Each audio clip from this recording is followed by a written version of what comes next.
Timnas Indonesia akan kembali menghadapi Singapura pada leg kedua semifinal Piala AFF 2020. Pertandingan akan berlangsung di National Stadium, Sabtu 25 Desember 2021 pukul 19.30 waktu Indonesia Barat. Setelah bermain imbang 1-1 di leg pertama, Timnas Indonesia harus menang untuk bisa lolos ke babak final. Karena itu, Sintayong tidak akan main-main dalam memilih pemain.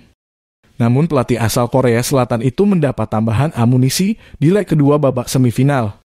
Itu setelah bergabungnya winger FK Senica, Egy Maulana Fikri. Egy kemungkinan akan diturunkan sebagai starter dan diplot sebagai gelandang serang dalam formasi 4-3-3. Sementara Witan Sulaiman dan Irfan Jaya tetap mengisi sektor sayap. Berikut perkiraan starting XI Timnas Indonesia versus Singapura pada leg kedua semifinal Piala AFF 2020. Kiper Nado Argawinata sudah menyegel satu tempat bawah mistar gawang Timnas Indonesia. Kiper Bali United tersebut tak tergantikan sejak tampil melawan Vietnam. Dari 3 kali penampilannya bersama skuad Garuda, Nado melakukan total 5 penyelamatan, 2 tangkapan dan 2 tinjuan. Dan baru kebobolan 2 gol. Bek kiri Pratama Arhan sempat absen. Karena masalah cedera, Pratama Arhan semakin tak tergantikan di sisi kiri pertahanan Timnas Indonesia. Bek PSIS Semarang itu selalu tampil penuh dalam 3 laga terakhir. Performa Pratama Arhan juga cukup mengesankan sejauh ini. Pemain asal Blora Jawa Tengah itu menjadi penyumbang assist terbanyak Timnas Indonesia di Piala AFF bersama Evan Dimas. Bek tengah Alfandra Dewangga juga bisa disebut sebagai anak emas Sintayong. Bek PSIS Semarang tersebut tak tergantikan di sektor bek tengah Timnas Indonesia hingga babak semifinal leg pertama. Statistiknya di lini pertahanan menjadi salah satu alasan Dewangga selalu menjadi pilihan. 24 sapuan, 21 intercept, dan 3 blok sudah dibukukan dalam 5 laga. Bek tengah, rekan Bagot setelah 3 kali bermain dari bangku cadangan, Sintayong tampaknya mengingat pertandingan leg kedua akan menentukan langkah Timnas Indonesia. Rekan sejauh ini menunjukkan performa yang menjanjikan.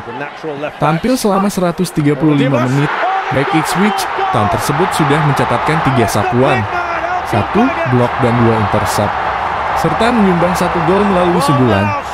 Bek kanan Mangkualam Bahar selalu menjadi starter Timnas Indonesia sejak fase grup hingga semifinal leg pertama. Karena itu peluangnya untuk main sejak awal laga sangat terbuka. Asnawi merupakan pemain yang bisa membantu serangan dan pertahanan sama baiknya. 6 umpan kunci, 1 assist, dan 1 gol adalah pembuktian dia bisa menjadi ancaman bagi lawan. Gelandang bertahan Rachmat Irianto, satu lagi pemain yang selalu masuk dalam starting 11 adalah Rachmat Irianto. Meskipun pemain Persebaya Surabaya tersebut hanya 1 kali bermain penuh. Didapuk sebagai gelandang bertahan, Rian, sapaan akrabnya, mampu mencatatkan 9 tackle sukses. Dia juga melakukan 6 sapuan, 3 blok, dan 5 intercept dari total 322 menit. Gelandang serang Ricky Kambuaya, pemain yang belum tergantikan di lini tengah Timnas Indonesia adalah Ricky Kambuaya. Pemain yang berstatus debutan itu justru yang menjadi andalan Sintayong. Ricky Kambuaya merupakan gelandang pekerja keras dengan tenaga kuda. Dia bisa membantu tim membangun serangan maupun saat bertahan. Gelandang serang Egy Maulana Fikri kemungkinan akan langsung diturunkan sebagai starter oleh Sintayong. Dia bakal diplot sebagai gelandang serang. Egy memang bisa bermain di 3 posisi berbeda. Selain sayap kanan dan sayap kiri, dia bisa dipasang di belakang striker. Sayap kiri Witan Sulaiman mencetak 1 gol ke gawang Singapura pada leg pertama. Witan Sulaiman berpotensi kembali menjadi pilihan utama. Sejak fase grup, dia hanya 1 kali turun dari bangku cadangan. Witan juga punya banyak kontribusi bagi skuad Garuda. Dia mencetak total 2 gol, 2 assist dari 5 kali penampilannya.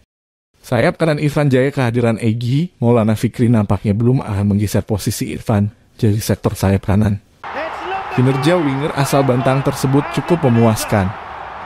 Tampil sebanyak 5 kali, Irfan Jaya melepaskan 5 umpan kunci dan 2 diantaranya menjadi assist.